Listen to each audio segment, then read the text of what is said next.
ఇవాళ మనం ఎఫ్సెట్‌కి సంబంధించిన ఏపీ అండ్ తెలంగాణ స్టేట్‌లో డిఫరెన్షియేషన్ అనే చాప్టర్‌లో నుంచి కొన్ని ప్రాబ్లమ్స్‌ని డిస్కస్ చేద్దాం. ఓకే.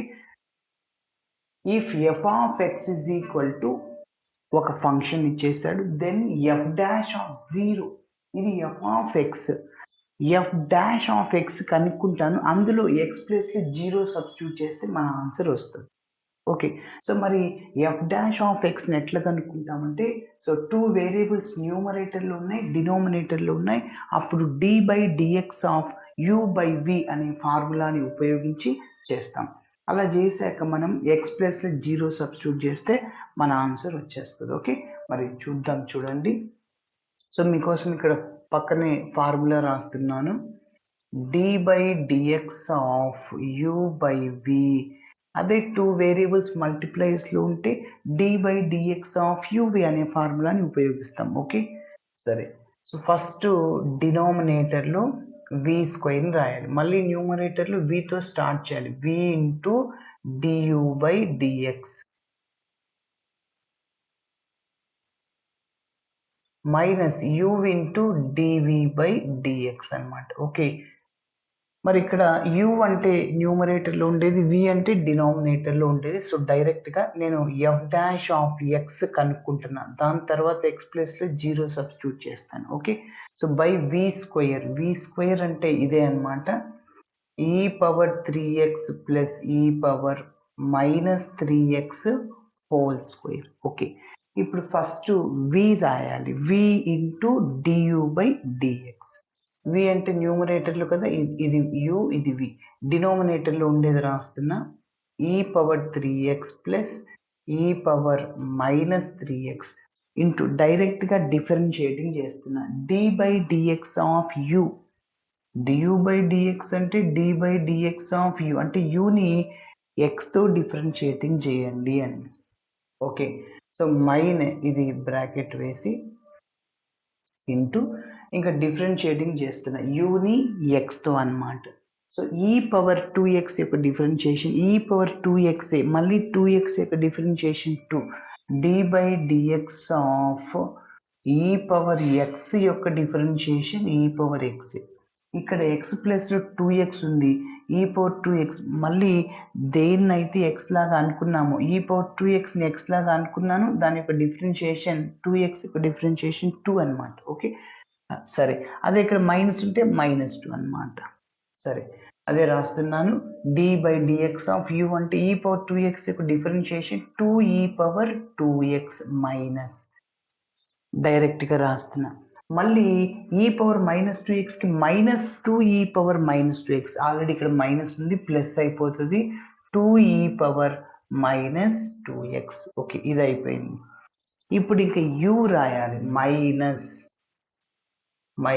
u అంటే e⁻2x మైనస్ e⁻−2x. ఇక్కడ డైరెక్ట్గా మనం vని xతో డిఫరెన్షియేటింగ్ చేయాలి, చేద్దాం. e⁻3x యొక్క డిఫరెన్షియేషన్ e⁻3x, మళ్ళీ 3xకి 3 అనమాట, అదే రాశాను. నెక్స్ట్ ప్లస్ ఉంది,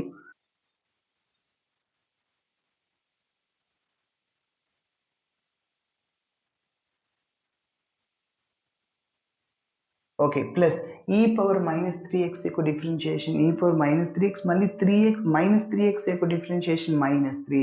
ఆల్రెడీ ఇక్కడ ప్లస్ ఉంది కాబట్టి ప్లస్ మైనస్ అవుతుంది, 3e⁻−3x. ఓకే. ఇప్పుడు ఇంకా డైరెక్ట్గా నేను ఇదంతా సింప్లిఫికేషన్ ఏం చేయట్లేదు. సో ఎక్స్ ప్లేస్లో 0 సబ్స్టిట్యూట్ చేస్తాను. Okay. So F dash of 0, X ప్లేస్లో 0, e⁻3 ఇంటూ 0, e⁻0 1 అవుతుంది, ప్లస్ మళ్ళీ e⁻−3 ఇంటూ 0 అంటే e⁻−3 ఇంటూ 0 అంటే e⁻0నే కదా. సో మళ్ళీ e⁻0 1 అవుతుంది. నెక్స్ట్ 2e⁻0, e⁻0 1 అయిపోతుంది, మళ్ళీ 2 + 2 రాయొచ్చు, మైనస్ మళ్ళీ e⁻0 1 అవుద్ది, మళ్ళీ e⁻0 1. ఇక్కడ ఇంకా నేనేం చేయనక్కర్లే, అక్కడ 0 ఇంటూ ఎనీథింగ్ ఇంటూలో ఉంది, 0 ఇంటూ ఎనీథింగ్ మొత్తం 0 అయిపోద్ది. ఓకే. సో కాబట్టి ఇక్కడ డినామినేటర్ చూద్దాం, e⁻0 1 ప్లస్ మళ్ళీ e⁻0 1 + 1 2² అనమాట. 1 + 1 2 స్క్వేర్ అంటే 4, ఇక్కడున్న 4 cancel, 2 + 2, so 1 + 1 2, f dash of 0 ఎంత సార్ అంటే 2 అనమాట. కాబట్టి సో ఇది మన ఫైనల్ ఆన్సర్. ఏం లేదు, u/v హోల్ డాష్ని అప్లై చేసుకొని సో డైరెక్ట్గా మనం ఎక్స్ ప్లేస్లో 0ని సబ్స్టిట్యూట్ చేయాలి. ఓకే, నెక్స్ట్ ప్రాబ్లమ్ని చూద్దాం. మరి నెక్స్ట్ ప్రాబ్లమ్ని డిస్కస్ చేద్దాం. చూడండి, if f of x is equal to mod x minus 1 plus mod x minus 2, then f dash of minus 2023 plus f dash of 2024 by 2023 plus F dash of 2023. ఇక్కడ ఏదైనా మార్చవచ్చు. 2025 ఇచ్చిన ఇదే, ఓకే. సో 2050 ఇచ్చినా కూడా ఇట్లనే. సరే, మరి చూద్దాం. చూడండి, ఫస్ట్ ఇది చేయడానికి నేను ఫంక్షన్ని డిఫైన్ చేస్తున్నా. ఓకే, ఇక్కడ యాక్చువల్గా 1 2 ఉంది, అంటే clearly 1 2 are the limit points of the domain F. అంటే మనం లిమిట్స్ అనే చాప్టర్లో చేసాం, లిమిట్స్ అండ్ కంటిన్యూటీ అనే చాప్టర్లో 1Bలో ఐపీఈలో. సో అక్కడ ఒక ఫంక్షన్ ఇచ్చినప్పుడు కంటిన్యూటీని ఎట్లా కనుక్కోవాలో 1 దగ్గరన 2 దగ్గరన అని ప్రాబ్లంలో ఇస్తాడు, లేకుంటే మనమే డిసైడ్ చేస్తాం. ఇక్కడ 1 దగ్గర 2 దగ్గర కనుక్కోవాలి. ఓకే, అదే mod x plus mod x minus 1 అనుకో, 0 దగ్గర 1 దగ్గర కంటిన్యూటీని చెక్ చేస్తాం. సరే, ఇక్కడ నేను మీరు ఎఫ్ డాష్ ఆఫ్ -23 కనుక్కోవాలన్నా, ఎఫ్ డాష్ ఆఫ్ 2024/2023 కనుక్కోవాలన్నా మీకు ఏం కావాలి అంటే ఫంక్షన్ కావాలి. ఓకే, మరి ఇక్కడ -2023 అంటే అది లెస్ దెన్ 1 కంటే తక్కువ ఉంటుంది. మైనస్ వాల్యూ 0 కంటే తక్కువ ఉంటుంది. కాబట్టి ఇక్కడ మనకి ఇక్కడ 1 ఉంది, 1 కంటే తక్కువ ఉంటుంది -2023 అనేది. సరే, ఇక్కడ నేను ఫస్ట్ చూడండి, నేను ఫంక్షన్ని డిఫైన్ చేసిన తర్వాత మళ్ళీ చేద్దాం. ఫస్ట్ ఎఫ్ ఆఫ్ ఎక్స్ కదా, ఇక్కడ మనం ఫంక్షన్ని తయారు చేయడానికి ఇఫ్ 1 నుంచి స్టార్ట్ చేయాలి. ఎక్స్ లెస్ దెన్ 1 అయినప్పుడు mod x - 1 అనేది మైనస్ అవుతుంది, mod x - 2 మైనస్ అవుతుంది. ఓకే, ఎక్స్ లెస్ దెన్ 1 అంటే 1 కంటే తక్కువ ఉంటుంది, 2 కంటే కూడా తక్కువ ఉంటుంది. ఎస్, కాబట్టి అప్పుడు ఈ రెండు వాల్యూస్ మైనస్ అవుతుంది. F of X is equal to minus of X minus 1. ఇక్కడ ప్లస్ ఉంటే మైనస్ అన్నమాట. ఎందుకు? mod x - 2 మైనస్ అవుద్ది లెస్ దెన్ 1 అయినప్పుడు. Okay, now that is equal to మైనస్తో మల్టిప్లై చేయండి, -x + 1, అట్లనే -x + 2 అనమాట. సో ఫైనల్గా ఇంకా మీరు సింప్లిఫికేషన్ చేస్తే 1 + 2 3 - 2x అన్నమాట. ఒక ఫంక్షన్ వచ్చేసింది, 1 + 2 3 - 2x. ఇప్పుడు రెండవది 1 less than x less than 2. If 1 less than x less than 2 అయినప్పుడు అంటే 1 కంటే ఎక్కువ ఉండాలి, 2 కంటే తక్కువ అనమాట. సో అప్పుడు మన ఫంక్షన్ ఏంటి అనేది చూద్దాం. సో ఇక్కడ చూడండి, 1 less than x అయినా, x greater than 1 అయినా ఒకటి. x greater than 1 అయితే mod x - 1 అనేది ప్లస్ x - 1 అవుతుంది. ఓకే, కాబట్టి అందుకోసమే ఇక్కడ x ప్లస్ x - 1 రాస్తున్నాం. ఏం రాయలేదంటే ప్లస్ అని. నెక్స్ట్ x less than 2 అంటే mod x - 2 ఏమవుతుంది అంటే మైనస్ ఆఫ్ x - 2 అవుతుంది. కాబట్టి ఇక్కడ సో ప్లస్ మైనస్ ఏమవుతుందంటే మైనస్ అవుతుంది, x - 2. ఇప్పుడు ఇంకొక స్టెప్, x - 1 ఇంకా మైనస్తో మల్టిప్లై చేయండి, -x + 2, -x + x క్యాన్సిల్, 2 - 1 + 1. ఇప్పుడు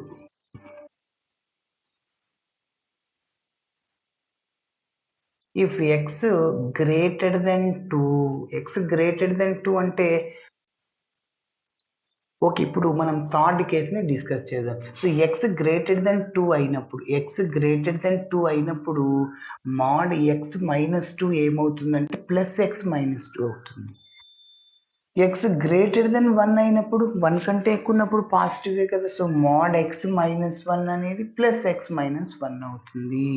కాబట్టి సో అది అన్నమాట. x greater than 2 అంటే 2 is greater than 1.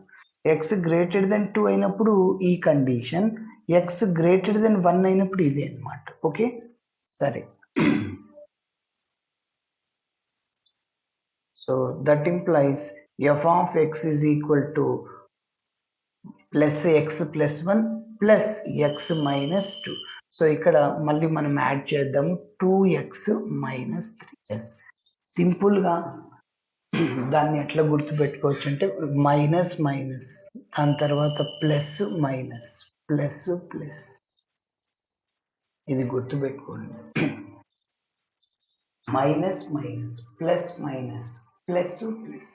ఓకే సరే, ఇప్పుడు ఈ ఫంక్షన్ని డిఫైన్ చేసేసిన తర్వాత నెక్స్ట్ ఒక్కొక్క వాల్యూ ఇక్కడ 2023 అది కనుక్కుందాం. So F dash of minus 2023 కనుక్కుంటాను. ఇక్కడ చూడండి ఇది ఎలా ఉంది, ఎఫ్ డాష్ ఆఫ్ ఎక్స్ లాగా ఉంది. ఎక్స్ అంటే ఎంత ఇక్కడ మైనస్ 2023. మైనస్ వాల్యూ అనేది 1 కంటే తక్కువ ఉంటుంది, లెస్ దెన్ 1 కదా, 1 కంటే తక్కువ ఉంటుంది. కాబట్టి సో ఏ ఫంక్షన్ని తీసుకోవాలంటే 3 మైనస్ 2x. ఓకే, మరి దానిని మనం డిఫరెన్షియేటింగ్ చేయాలి. ఓకే, సో 3 కాన్స్టెంట్ యొక్క డిఫరెన్షియేషన్ 0, మైనస్ 2x యొక్క డిఫరెన్షియేషన్ మైనస్ 2 అన్నమాట. ఓకే, నెక్స్ట్ రెండవది తీసుకుందాం. F dash of 2023 divided by 2024. Okay, ఇప్పుడు నేను ఈ వాల్యూని కనుక్కుంటున్నా. సో 2024 బై 2023 అంటే 2024ని 2023తో డివైడ్ చేయండి 1 టైం. ఓకే, ఇంకా పాయింట్ పెడితే మళ్ళీ ఒక 40 అట్లా పెట్టుకుంటే 1 పాయింట్ సంథింగ్, అంటే అది లెస్ దెన్ 2 వస్తుంది, 2 కంటే తక్కువ వస్తుంది. అవునా, 1 పాయింట్ సంథింగ్ అట్లా 1.8 1.99 అట్లా వచ్చింది అనుకో, ఎక్స్ లెస్ దెన్ 2 అంటే ఎక్స్ అనేది 1 కంటే ఎక్కువ ఉంది, 2 కంటే తక్కువ ఉంది, అంటే ఈ సెకండ్ ఫంక్షన్ని తీసుకోవాలి అంటే 1 అన్నమాట. అంటే 1 యొక్క డిఫరెన్షియేషన్, ఆ ఫంక్షన్ డిఫరెన్షియేటింగ్ చేయడానికి ఎఫ్ డాష్ ఉంది. సో కాన్స్టెంట్ యొక్క డిఫరెన్షియేషన్ 0. ఓకేనా, సరే నెక్స్ట్ చివరిది కనుక్కుంటున్నా. ఎఫ్ డాష్ ఆఫ్ 2023 అంటే అది గ్రేటర్ దెన్ 2 ఈ ఫంక్షన్ అన్నమాట. 2 కంటే ఎక్కువ ఉంది కదా 2023. ఎస్, కాబట్టి సో మనం ఏ ఫంక్షన్ని ఉపయోగించుకుంటామంటే ఈ ఫంక్షన్ 2x మైనస్ 3. సో అప్పుడు దాని యొక్క డిఫరెన్షియేషన్ 2x యొక్క డిఫరెన్షియేషన్ 2 కాన్స్టెంట్కి 0. కాబట్టి ఆన్సర్ చెప్పండి. ఇప్పుడు ఈ మూడింటిని ఏం చేయమన్నాడు, యాడ్ చేయండి, ప్లస్ చేయండి. -2 + 2 క్యాన్సల్, ఆన్సర్ ఫైనల్గా 0. ఎస్, ఇది మన ఆన్సర్. ఓకేనా, ఫంక్షన్ని డిఫైన్ చేస్తూ మనం ఆ వాల్యూ, నెగిటివ్ వాల్యూ అంటే ఏంటి, పాజిటివ్ వాల్యూ అంటే ఎట్లా తీసుకోవాలి అనేది డిసైడ్ చేసేసారు. ఓకే ఓకే ఓకే, మరి నెక్స్ట్ ప్రాబ్లమ్ని డిస్కస్ చేద్దాం. If x is equal to log p and y is equal to 1/p, then find dy by dx. dy by dx కనుక్కోవాలి. మరి చూడండి సింపుల్గా y ఇచ్చినప్పుడు dy by dx కనుక్కున్నాం. అయితే ఇక్కడ x తో డిఫరెన్షియేటింగ్ చేయాలి కాబట్టి ఈ 1/p ఉండకూడదు, అంటే ఇన్ టర్మ్స్ ఆఫ్ x వేరియబుల్స్లో ఉండాలి. అంటే p వాల్యూని కనుక్కోవడానికి ఇది క్లూ అన్నమాట. చూడండి, log p is equal to x అయినప్పుడు are x is equal to log p అయినప్పుడు నీకు p కావాలి. p కావాలంటే లాగ్ లెఫ్ట్ సైడ్ పోతే ఈ పవర్ అయిపోద్ది, ఈ పవర్ x అన్నమాట. ఓకే, p ఇప్పుడు ఇంకా మీరు ఇందులో సబ్స్టిట్యూట్ చేయండి. So y is equal to 1/p. 1/p అంటే 1/e power x. Okay, next ఇప్పుడు ఈ పవర్ x న్యూమరేటర్కి వెళ్తే -x అవుతుంది. ఓకే, ఇప్పుడు మనం ఇదంతా ఎక్స్లోకి మారిపోయిందిగా, డిఫరెన్షియేటింగ్ చేద్దాం. సో వైని ఎక్స్తో డిఫరెన్షియేటింగ్ చేస్తుంది. ఈ పవర్ -x యొక్క డిఫరెన్షియేషన్ ఈ పవర్ -x, అగైన్ -xకి -1. సో ఇదే ఆప్షన్. ఓకే, మరి నెక్స్ట్ ప్రాబ్లం చూద్దాం. Okay, next problem. ఇఫ్ ఈ power x is equal to y plus square root of y square minus 1 అయితే dy by dx కనుక. Okay. ఇప్పుడు మీరు అబ్జర్వ్ చేస్తే చూడండి sine h x formula H inverse X formula cos H inverse X formula. So ఏంటంటే log of X plus square root of X square plus 1 log of x plus square root of x square minus 1 ఇది cos h inverse x మరి ఇది sin h inverse x hyperbolic trigonometric function. So అందులో మనం ఇవి discuss చేసాం 1Aలో. Okay. So ఇప్పుడు మీరు observe చేయండి మనకి రెండవ ఫార్ములా వస్తుంది. అయితే రైట్ సైడ్లో ఎక్స్ వేరియబుల్స్ ఉన్నాయి, సో ఇక్కడ y ఉంది. ఏ వేరియబుల్స్ ఉంటే మనకేం, సో కాబట్టి నాకు ఇంకేం కావాలి, లాగ్ కావాలి. బోత్ సైడ్స్ లాగ్ని అప్లై చేయండి. Okay, taking log on both sides. Log E power X is equal to log of y plus square root of y square minus 1.